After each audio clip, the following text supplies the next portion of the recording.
Welcome to the Upland Nation podcast. I'm Scott Linden. So glad you could join me. We are continuing our foray to Minneapolis, St. Paul, Minnesota.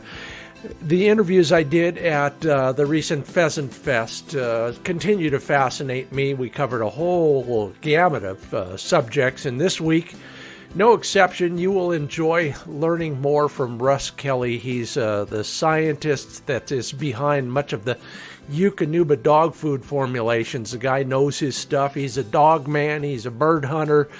We'll talk about performance, nutrition, feeding routine, and maybe a few other things in there as well. Our Handle It segment this week is all about the other times of the day when you might do a little training for cerebral edification of your dog. I'll get into that in detail. We'll talk to you via the social media and find out what your training goals are for the off season, and I'll share the most important one of mine. It's all made possible by Sage and Breaker Gun Care products, Pointer Shotguns, Mid-Valley Clays and Shooting School, TrulockChokes tubes, MidwayUSA.com, and my new public access webinar, so I'll talk a little bit more about that down the road, but you can learn more at findbirdhuntingspots.com. Well, you heard about Flick's encounter with that barbed wire fence a while back, and the stitches are out. He's doing fine. We're getting some exercise now. We are not up to speed literally or figuratively. He is as out of shape as I am after so many days on the road and his layoff in recuperating. But we're getting back to it, and one of the things we're working on very, very intently right now is the whole idea of steadiness, particularly response to the whoa command. Yeah, that is an obedience command. You know, you talk to enough pro trainers who understand dogs, and yes, the scent cone creates a point, which is an instinctive response, but once that is done, obedience is the key to that dog holding a point or just standing still on furry critters.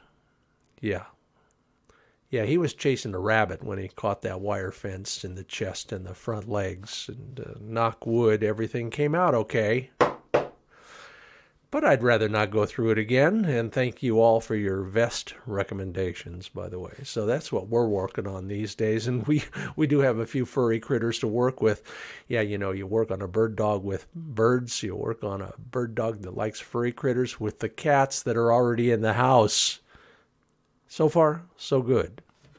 How about you? You know, you take a look at what you guys are working on for the season, or the off season, if you will. And I'm always interested in that sort of thing. Lance Larson is working to be steady to fall and release. I get it. We're in the same boat, Lance. John Salfisberg is working on the retrieve. Don, God bless you. You're working on improving your health, and I hope you do, because I'd love to get back together with you, whether it's in Kansas or South Dakota. Maybe we can ride some of those big horses of yours. Randy Karst, steady on point until release, and then backing. Steve Selvig, retrieving and steady to wing. Dick Martinson says he's working on his shooting. Well, aren't we all? All right, Matthew George, much the same, looking for a shotgun instructor. And Travis Power says he's got 2 veteran dogs to keep them in shape and let them roll. They are good-looking dogs, too, by the way. Too bad it was winter when you took that picture. You've got yourself an Irish setter. Beautiful, nice field coat on that Irish, by the way. And then a beautiful, I think you guys call it orange, I'll call it spotted English setter. Good-looking dog. Keep up the good work, everybody. We've all got something to work on. We might do something fun with that down the road. We're brought to you in part by Pointer Shotguns. like I said, all of these Pheasant Fest interviews took place at the Pointer Shotguns booth. And boy, it was kind of fun because, we're sitting there talking and people are coming in, they're grabbing those new side-by-sides in particular and playing with them, looking at all the other guns available there. And the thing that came to mind all the time when I talked with people after an interview, for example, was how affordable they are, how many great entry-level guns they have there, including the new side-by-sides in 12 and 20 gauge. And now, on top of everything else, hold everything, case coloring available on the receivers on those side-by-sides. So get a good long look at them at pointershotguns.com, find a nearby retailer, and then get out there and welcome to the world of new shotguns. And we're also brought to you in part by sageandbreaker.com, gun cleaning and care equipment and accoutrement, as they say. All the stuff you need to take good care of your shotgun, and a new range bag just about ready. Now, if you want to get first dibs at that new range bag, heirloom quality, then sign up for the mailing list at sageandbreaker.com.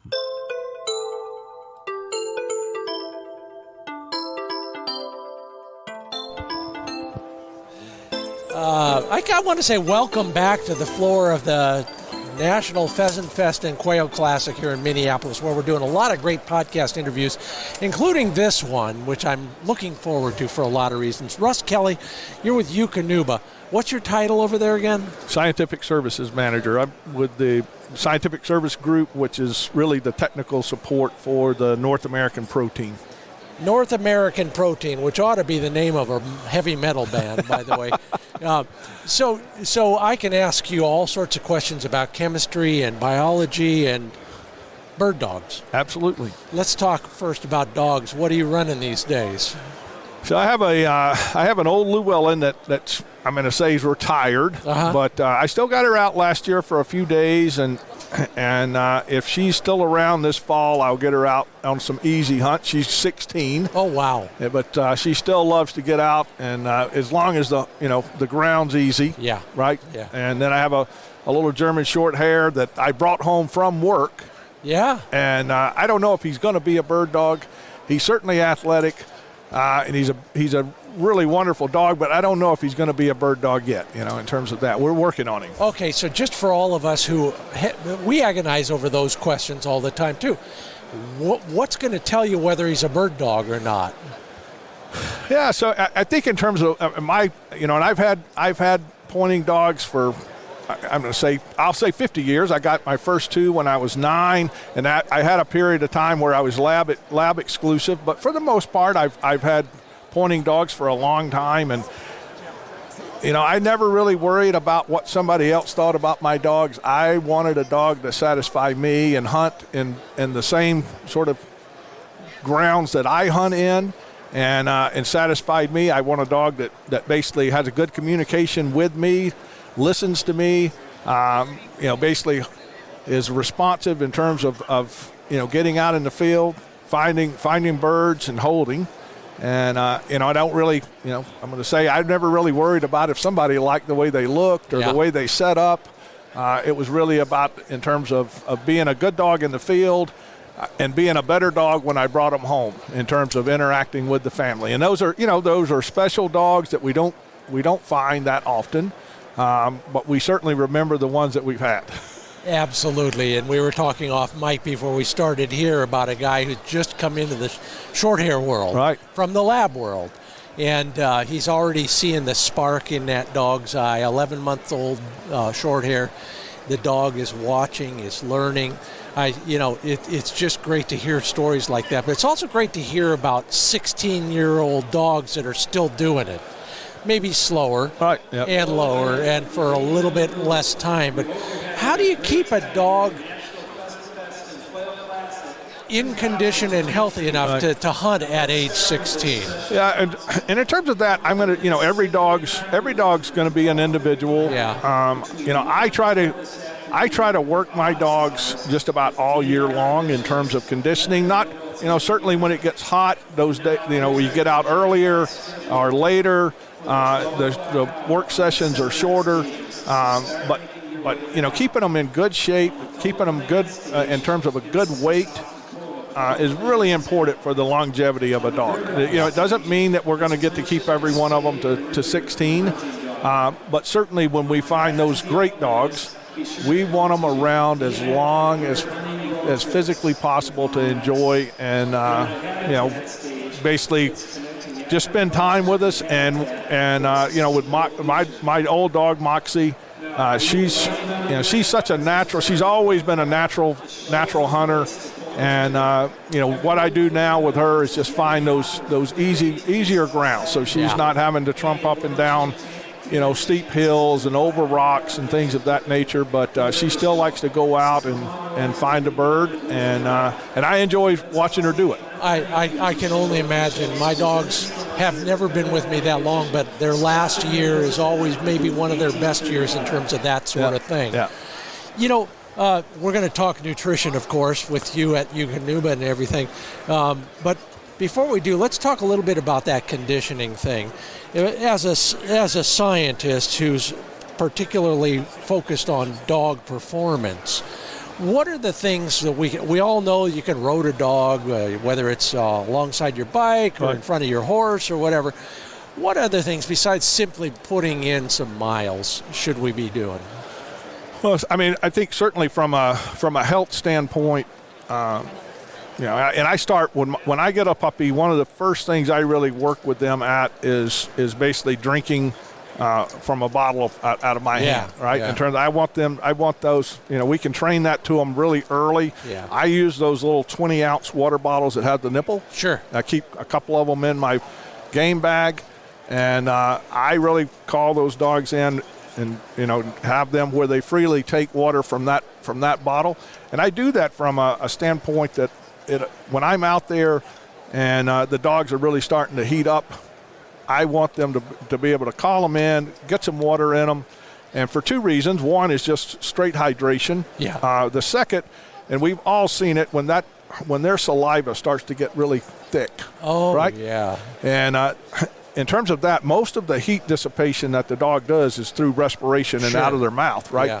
And when they get that really sticky saliva, it's sort of forming like an insulation layer. So we bring them, just bring them in and just give them a little bit of water to wash that out, and that basically eases up some of the pathway for that heat to dissipate and allow those dogs to continue on. And certainly from let's just say individuals that are going to take up conditioning their dog all year long, certainly heat-related illnesses or, heat stress. This is going to occur in dogs. Dogs get hypothermia when they're out working, and, it's really up to us. They have the hearts, to just keep going and going and going, and it is really up for us to properly manage those dogs and keep them healthy. And part of that is, basically getting up early if it's going to be hot, getting out there, getting your work in early. But certainly hydration in terms of that. We'll talk a little bit about hydration when we get into nutrition. But, a lot of people don't recognize that water is one of the nutrient classes, and it's the largest nutrient requirement that the dog has. Whether you're looking at it on a volume or a weight basis, it doesn't really matter. On a day-to-day basis, the water is the number one nutrient requirement for the dog, and it's up to us to make sure that they're drinking well and staying hydrated out there in the field to stay healthy. I want to dwell on this one because I'm kind of fanatic about it, and I apologize. Some people have heard this way more often than they need to. But I have a lot of trouble. Luckily, my dog will take water all day, and he does it the same way you do. But at the end of the day, I'm working on muscle cell restoration, trying to get him to take in water right at the end of the hunt with dextrose in it. Mm-hmm. And I can't get him to drink that stuff. Help me bait him, literally in your term of art, into getting some water in him right at the end of the day.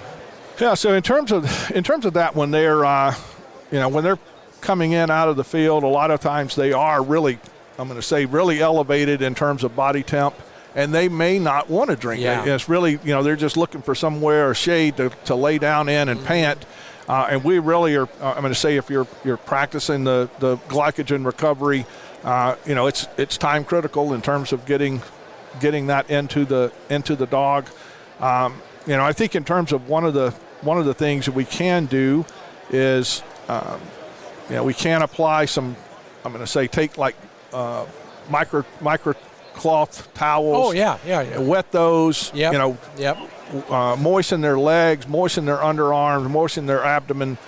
Try to get that to them to cool down a little bit, quicker. Okay. And then maybe 10 minutes. Oh, right.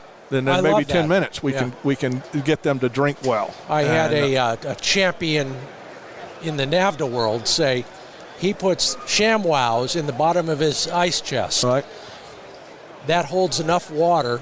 You wrap that around the dog. I never thought about cooling a dog off, though, so that it will then drink. Right, it's an individual thing, and in terms of, I'm going to say, in terms of that practice of using ice material, certainly if we've got a dog that's overheated, we want to do whatever it takes to get the heat out of those dogs, but. Me personally, I don't like applying really cold rags to the dog.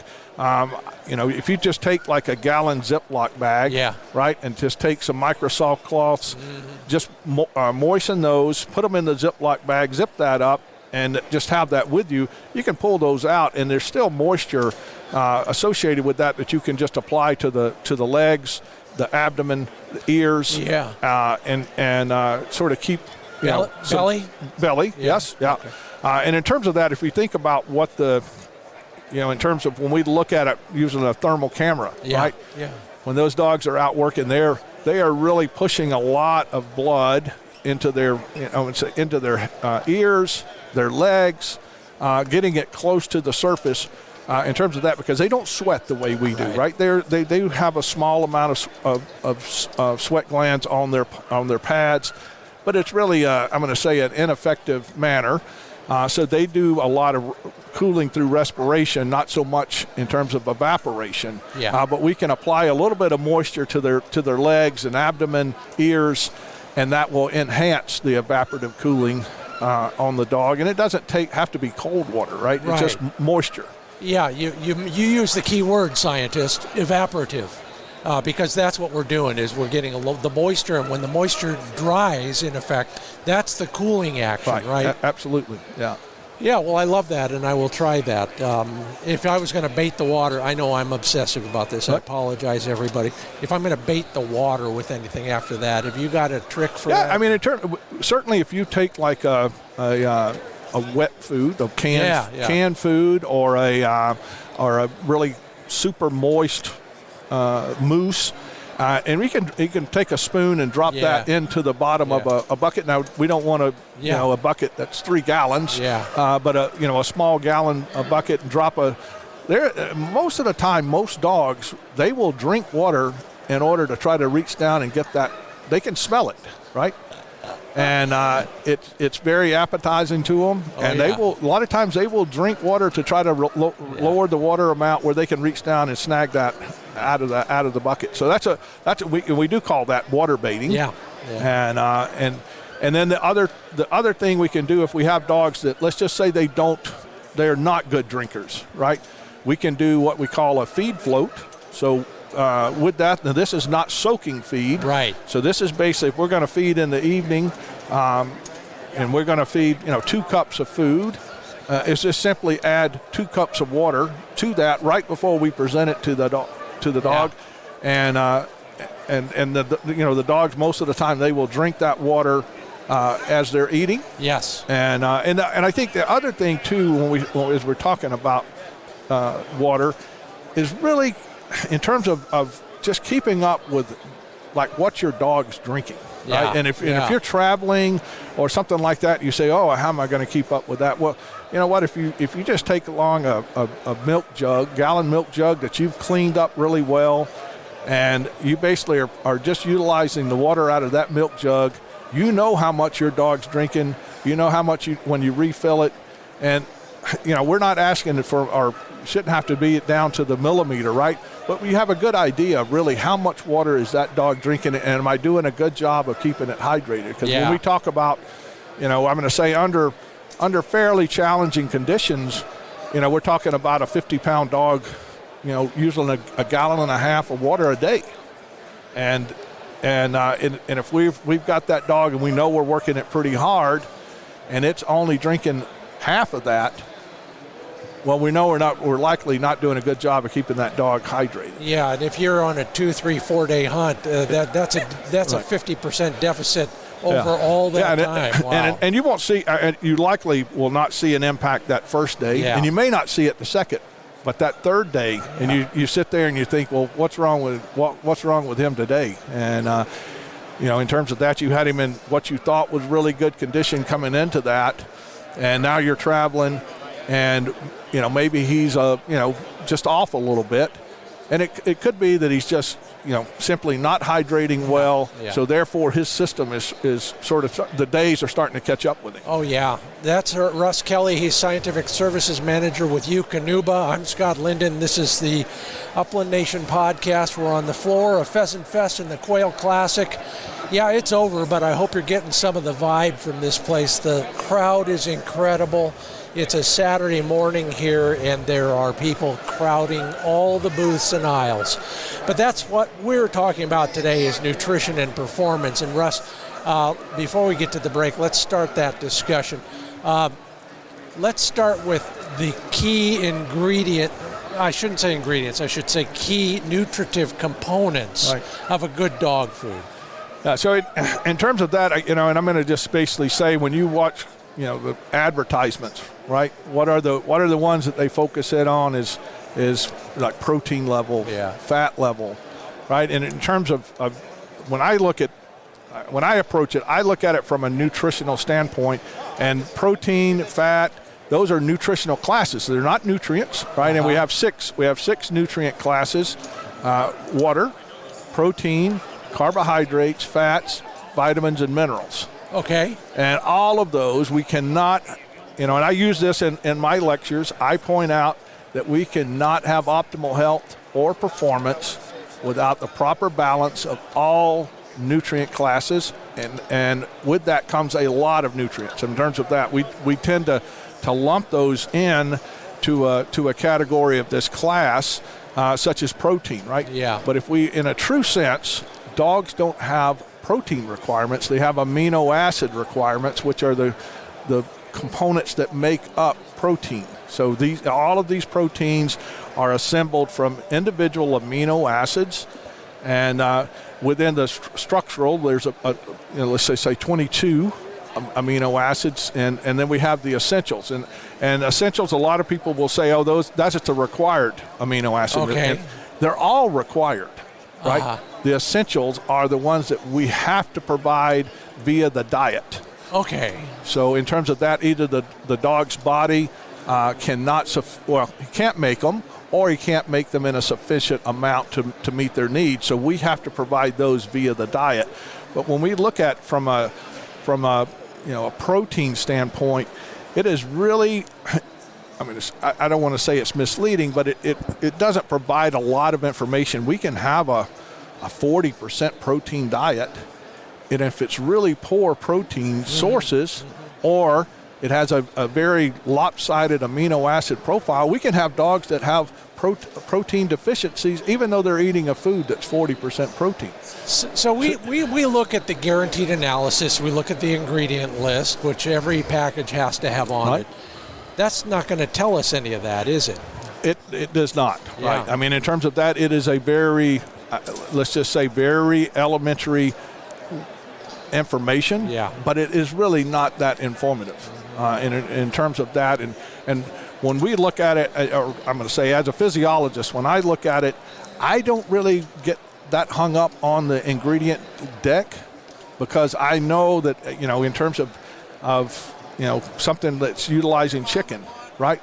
That can mean there's lots of materials that are labeled chicken. Yeah. And some are very good and some are not. And, with that, it's one of those, I encourage people to really, once they identify a food that they want to utilize, right? Reach out to that company and try to get as much information from them as that they have. I can guarantee you they have or should have more information than what's on that bag. Yeah. And if they're not willing to, they're not willing to give you the information you want, you have to maybe ask, is that the company I want to do business with? We had a real life example of that several months ago with somebody, not us, but that's exactly what happened. This company would not cooperate. Right. And I said to that person, what does that say? Right. And sure enough, they switched. So yeah, it's in terms of that, when we look at really trying to, feed these performance dogs, right? They certainly have elevated nutritional requirements compared to the pet population, right?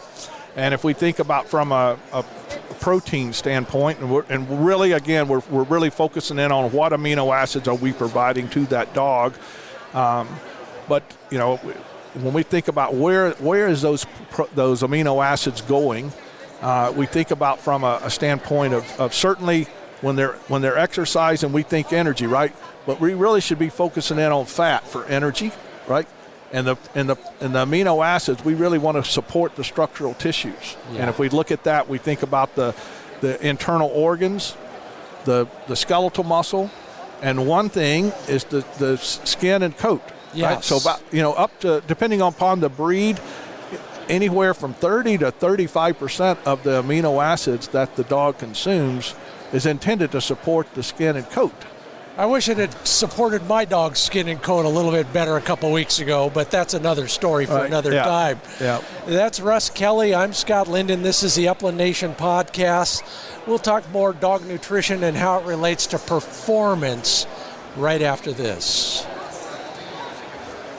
And we've also got the Handle It segment where I'm going to be talking about the cerebral challenges we can pose to our dog, even when the weather's crappy or the sun is not out, or it's the off season, but mainly those two times. It'll be coming up in just a moment. More from Russ Kelley of Eukanuba as well. First off, a word from MidwayUSA.com. They carry just about everything for shooting, hunting, and the outdoors. And if you need a dummy launcher, a new pair of boots, ammo, yahoo, they got lots of it. Then check them out at MidwayUSA.com. They've assigned me a long list of video topics, and I'm also writing articles on other topics. So if you are looking for stuff you can't find anywhere else, and that's my goal there, then come visit us all at MidwayUSA.com. And once you've watched those videos, I invite you to take a look at my new webinar on public access. Yeah, I took 32 years of experience in 26 states looking for good places to hunt that are free and accessible to you and me and everybody else. I've compiled those into 107 tips on how to get the best out of every public access hunting trip you take. Learn more by just stopping in at the website findbirdhuntingspots.com.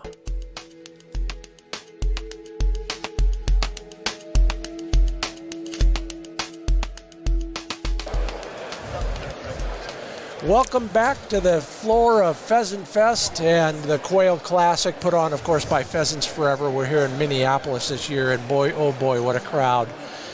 I had to go to the boys' room before we talked, and it took me a while to get back because the crowds are so thick. You cannot walk fast. It's great to see it, isn't it? Yeah, and you're an exhibitor here, too, so you're seeing it from the other side of the desk. It's the vibe, the positivity is incredible out here. Russ Kelley, we're talking nutrition, and let's talk performance. The amino acid thing just blew my mind. I never thought about that. I'm just a music major, so I don't get that stuff. But knowing how important that is critical, and I'm glad to hear it. Let's talk about the fat thing, because I'm kind of obsessed on that too. Water earlier, fat now. We need a certain amount of fat in the dog's diet, daily diet. Component of their regular food.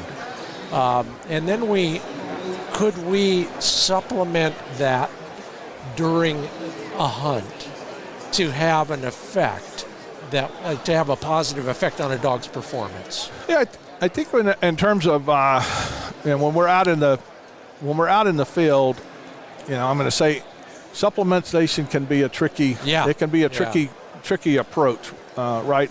I mean, I certainly don't. I'm not a big advocate of trying to take inadequate food and add on to it to get to the diet I want. I would rather try to identify that food that's designed I'm going to say designed with regard to the nutrient content. Yeah. In terms of like our premium performance portfolio, we offer 4 adult formulas that vary in protein and fat content, and we do that with the understanding of we want to basically identify what energy level your dog needs based on its activity level, and then sort of shuttle in to find the right formula for that dog. Because when we start adding on, we can't add anything or take something away without altering the nutritional balance that's going on. I mean, if we think about, Scott, I want to point out, like on the back of every package is a feeding guideline. Yeah. Right?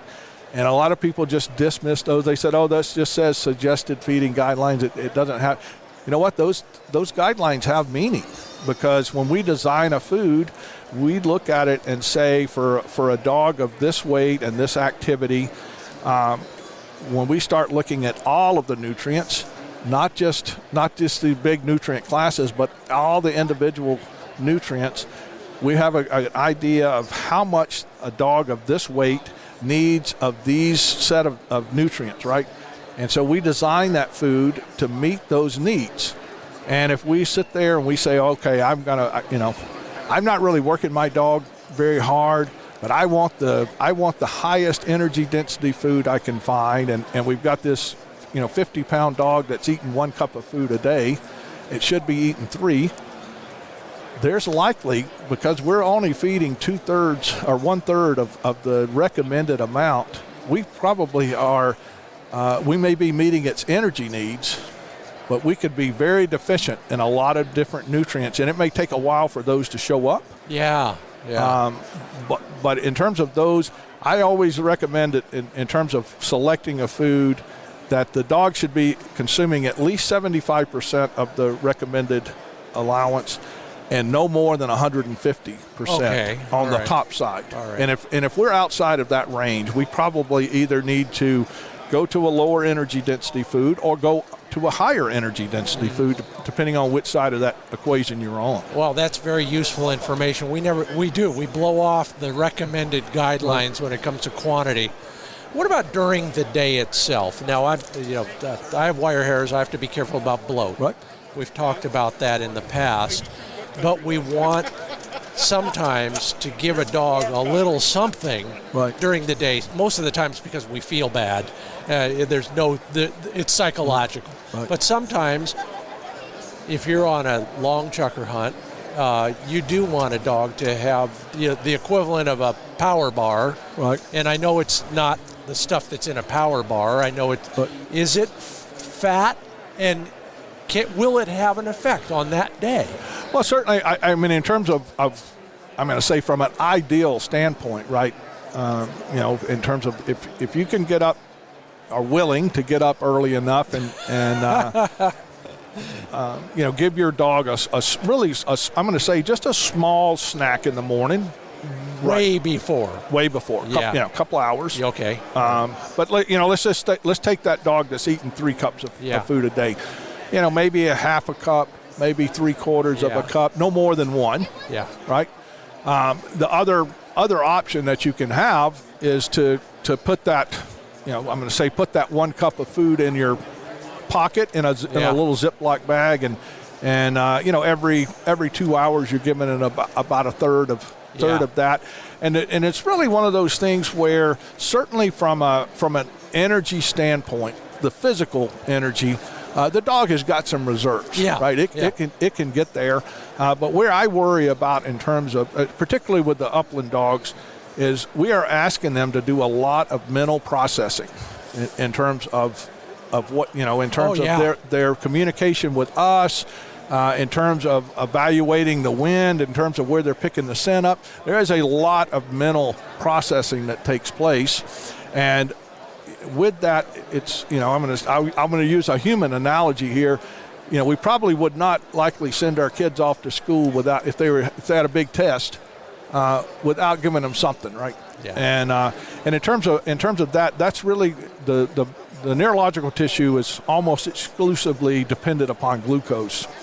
And so I really like, in terms of particularly the upland dogs that are doing a lot of mental processing, I like for them to have something. And I try to do with my dogs, I try to get up and get a really, really small meal in them a couple hours before we go out to work.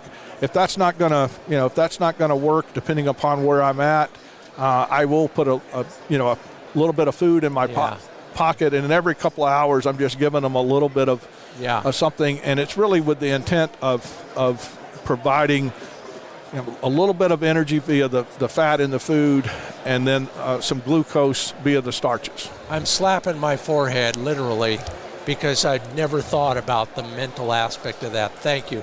That's Russ Kelley. He's with Eukanuba. He's a scientific services manager. I'm Scott Linden. I know nothing about science, but you already knew that. And this is the Upland Nation podcast.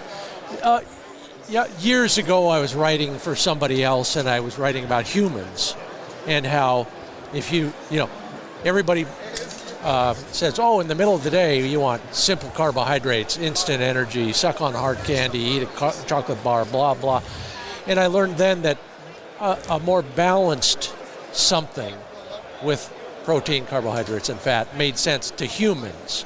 You're starting to tell me it makes sense for dogs, too. Yeah, absolutely. Yeah, I mean, in terms of, one of the, I'm going to say back in the day, people, when carbo loading first started coming out in terms of the humans, people thought, that's what I should do with my dog, right? And we found out that they don't work the same way. In terms of the dog is he is an absolute phenomenal physiological creation, in terms of far more capable of work than what we are. I get periodically, I'll get a call from somebody that wants to do an ultra marathon, and they're like, well, what do I need to do special in terms of feeding for my dog?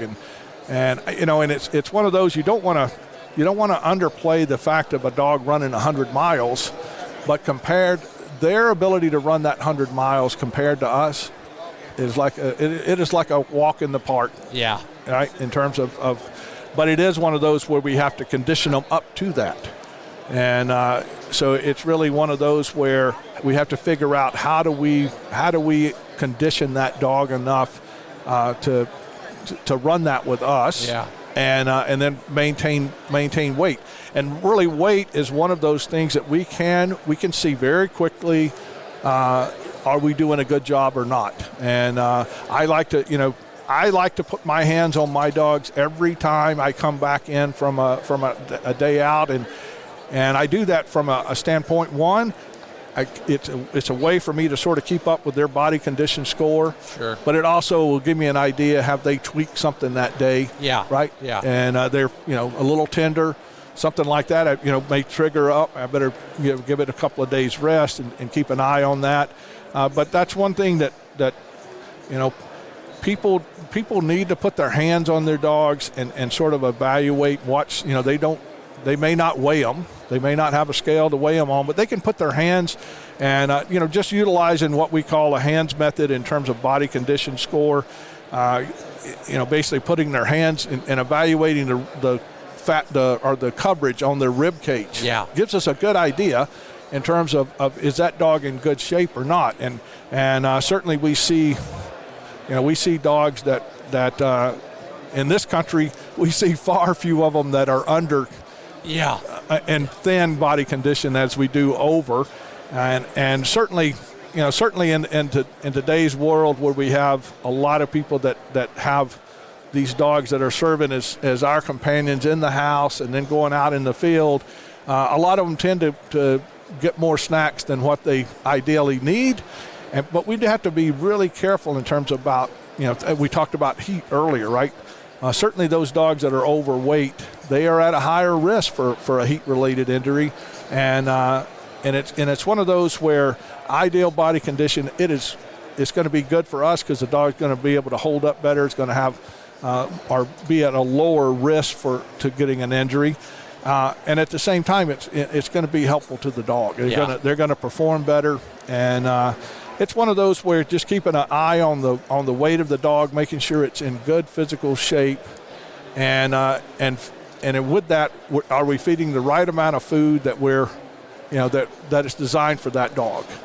Yesterday we were just shooting the stuff and talking about a French bulldog and whether he was fat or not, and I said stand over it, see if you can find his waist.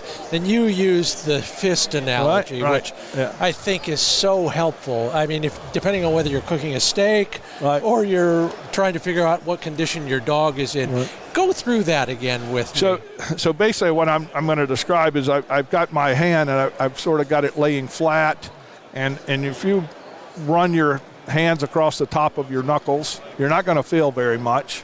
And then as you start to tighten that fist up, you start to feel the knuckles protrude. And what we're looking for is really kind of a loose hand. On the ribs. On the ribs. So we're doing this, but now we're going to do it on our dog's ribs. Yeah, so basically what I do is I basically put the dog's head, I sort of stand behind it and reach down, and starting at the shoulders and then working my way down that rib cage. Yep. And what we're looking for is kind of a loose hand, not a tight fist, and not an open hand. In terms of open hand, the dog's probably a little bit overweight. If we certainly they feel like a tight fist, that dog's probably too thin. Yeah. There's no fat. Yeah, it has no there. Reserves. Yeah. Very few reserves. And let's just end on this note, because the reserves is something I'm really learning more about. When a dog doesn't have enough fat, either already on their body or in their diet, ideally both, then at some point for energy on a hunt, they're sucking that out of what?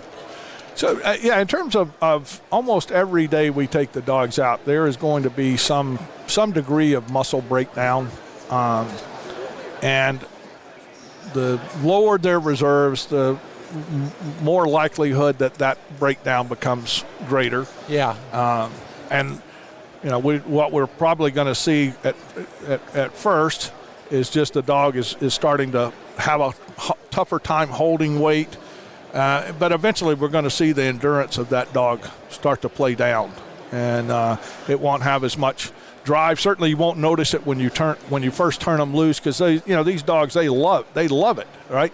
And they have a high drive right out of the box. But when these dogs are really starting to become questionable with regard to their nutritional profile, maybe after 30 minutes they're starting to come down, and maybe by lunch they're done. Yeah, and we all know when a dog is getting worn out, but are there subtle signs that we could catch earlier in a day so that we could actually be proactive? Well, if we look at like sort of if we try to very crudely talk about like an amino acid prioritization, right? Yeah. So if we look in terms of the internal organs, so those are likely a higher priority than skeletal muscle. And then that becomes a higher priority than skin and coat. So when we start looking at, let's just say some dietary deficiencies, the first place we may see it showing up is in that sort of dry, dull skin, or high degree of flaking. And it doesn't necessarily mean that it's the amino acid. It could be out of the fatty acids from the lipids, or it could be a mineral or vitamin, because all of these nutrients are really important when it comes to the function of the body, and we're only as good as the first limiting nutrient. And once we sort of start exceeding the first limiting nutrient, then the efficiency of that animal's performance is starting to come down, and eventually it snowballs and we start seeing failures. Yikes, let's hope we don't get to that point. That's Russ Kelley. He's with Eukanuba, if we want to learn more about this, you probably have a lot of stuff at your website. We do, yeah. What is the website address? Eukanubasportingdog.com. Eukanubasportingdog.com. I'm Scott Linden. This is the Upland Nation Podcast. From the floor of the Pheasant Fest and Quail Classic. Yeah, it's still crowded. Yeah. Scott, before we stop, I want to thank you for all you do in terms of informing people on the wonderful aspects of the upland dogs. They're great. They are. I'm in love with them, and so is everybody here. Thanks, Russ. I appreciate that. Yeah, absolutely. And thanks for being part of the Upland Nation podcast. My pleasure. My pleasure. Always learning here at the Upland Nation podcast. That's my goal, and I hope you appreciate it as much as I appreciate all the wonderful experts who have been willing to join us at Pheasant Fest and the Quail Classic.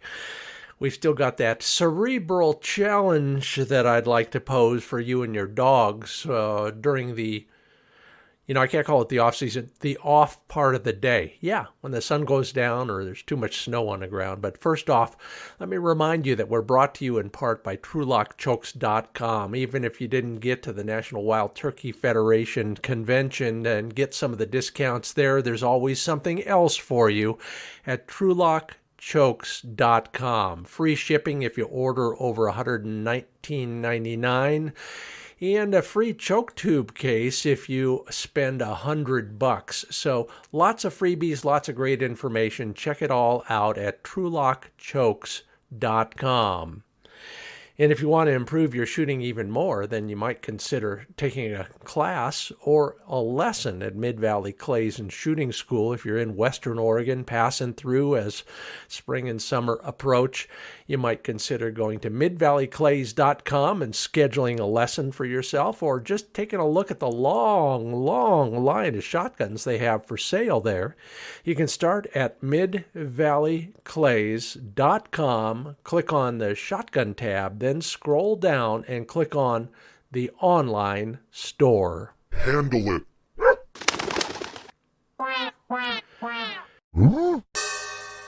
Well, this whole barbed wire thing has brought to the fore some more ways that I can do my best to train Flick a little bit more often during the day.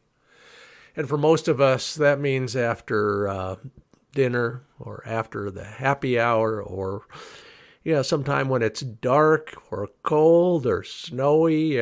So it's probably going to be indoors. But there's some real joy to that as well. Your dog needs physical conditioning, and we got to get our dogs in shape, of course. But there's that mental side of things as well, and we can help that dog grow and expand his horizons, as it were, while we're giving them some mental stimulation, some challenges, even in the house. Everything from, we're working again now on steadiness, so that WHOA word that we use a lot outside, we can use indoors as well. I'm trying to stop him in his tracks when he's walking down the hall, or when he's eyeballing the cats and he wants to go play with them. We all get along well. One of the cats actually thinks he's a dog, but that's another story. So I'm working on whoa in the house. I'm working on a little bit of retrieving and search. We're not going to make anything that challenging in those worlds, except it's something else to do later in the day when you can't do anything else. Think about it. Recall, walking at heel. It's not about mastery. It's just another session per day for you and the dog to bond, maybe polish up a skill or two, but mainly just to say, listen, buddy, after you fill your belly and I fill mine, we're still going to work on the conditioning of our head just a little bit more. Think about it. Even if it's during a commercial break on a TV show that you like, or worse yet, that you dislike. Challenge your dog a little bit at night as well. And that is our cue to say goodbye. I sure appreciate your paying attention. Thanks, Russ Kelley, for being a part of the Upland Nation podcast this week. Thank you if you stopped by and said hello at Pheasant Fest and the Quail Classic. And all of you who comment at the social platforms, learn something every time I open up that page. If you left a rating or review, I appreciate it. That's how we grow, one person at a time. Tell a friend, suggest or send a link or something like that, and we'll have one more friend join in the discussion. We're made possible thanks to the contributions and investments of Sage and Breaker Gun Care products, Pointer Shotguns, Mid-Valley Clays, and TrulockChokes tubes. And if you'd like to learn more about that new public access webinar, then just go to findbirdhuntingspots.com. It'll pop right up and you'll be able to get all the information you need. That's all the information I have for today. Thanks again for listening. Until I see you at the range or at a training day, I'll see you right here. Thanks for listening. I'm Scott Linden. This is the Upland Nation Podcast.